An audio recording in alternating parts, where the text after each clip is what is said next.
Paithan MIDC police प्रशासनाच्या दुर्लक्षपणामुळे अवैध मार्गाने हप्तेखोरीच्या जोरावर ऑनलाईन चक्रीच्या नावाखाली खुलेआम जुगार अड्डे सुरू झाल्याचे सविस्तर वृत्त इंडिया न्यूज TV24 ने पुराव्यासह 11 मार्च रोजी प्रकाशित करताच एमआयडीसी पोलीस प्रशासनाने आपले पितळ उघडे पडल्याचे दिसताच केवळ देखाव्यापुरती कारवाई करत वरिष्ठांच्या डोळ्यात धुलफेक केल्याचा प्रकार उघडकीस आला आहे।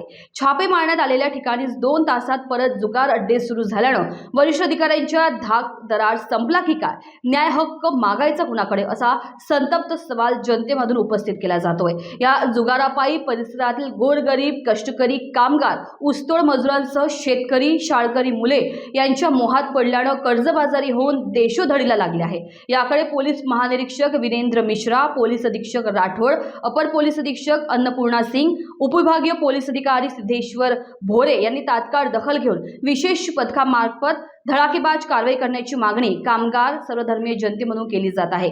दुसरीकडे जुगार खेळण्यासाठी छत्रपती संभाजीनगर, बीड, जालना, अहमदनगर जिल्ह्यातील सराईत हिटरी सीटर शस्त्रधारी फरार गुंडांनी वास्तव वाढल्याने पैशांच्या देवाणघेवाणवरून किरकोळ मारामारी होत असल्याची माहिती सूत्रांकडून हाती आली आहे। यामुळे कायदा सुव्यवस्था बिघडण्याची शक्यता नाकारता येत नाही। इंडिया न्यूज TV24 करिता मनोज परदेशी, पैठण, छत्रपती संभाजीनगर।